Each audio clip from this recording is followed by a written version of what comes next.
Sounds mean too. In my mysticism there is nothing to achieve. Life in itself is self-serving.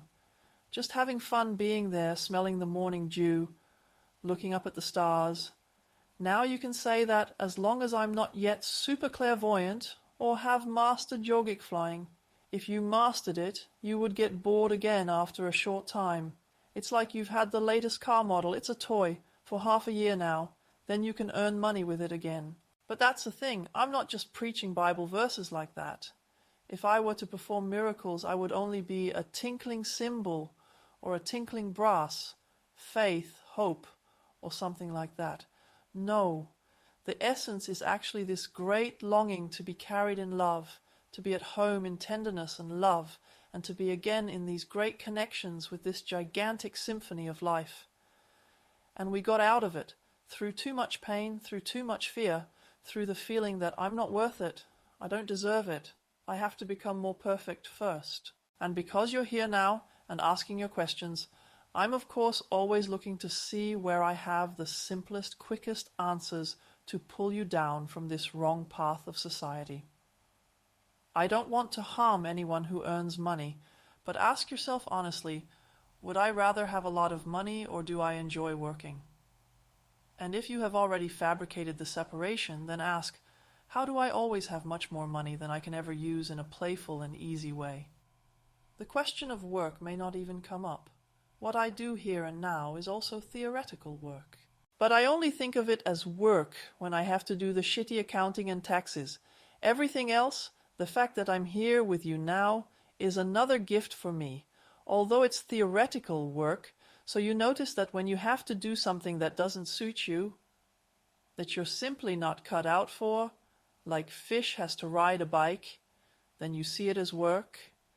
But if you do something that suits you, maybe some kind of craftsman or something, for me that would be terrible work. The drill is loud, and now I have to go back to the hardware store or something like that. That would be terrible work for me. Someone else who might have all the stuff handy and always nice and polished and square or something. He says it's been 5 minutes and is also happy that I think everything is so sweet. And look, now every time I see the picture on the wall and it doesn't fall down anymore, I'll think of you and stuff like that. So that's what I'm talking about, that we're not forced out of existential fear to say, oh, I'm one of the worst accountants in the world, and now I have to do that for life.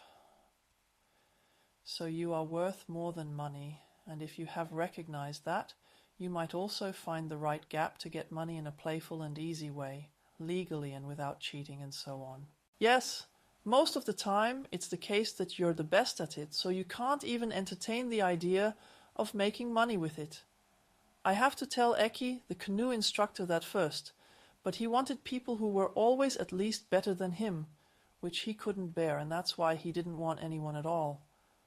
But that was too difficult to convey to him. I say, Eki, they are just people who want to learn something from you. They are not there for your self-affirmation so that you can go on the greatest adventure tours with them that you have never done before. It's just a way to earn money, and then you're out in nature. I don't want your people. So that's when you have too many needs at once, i.e. money plus, they lie at your feet. This is meant to be a bit of a joke again. But so that you know the direction, let the work really be a job, and separate yourself from the topic of self-affirmation. Affirm yourself, fix the thing by increasing self-love, for example through neuro or increasing self-esteem. That's included in the fun box, but you really have a basic mood there. I am worth setting myself apart.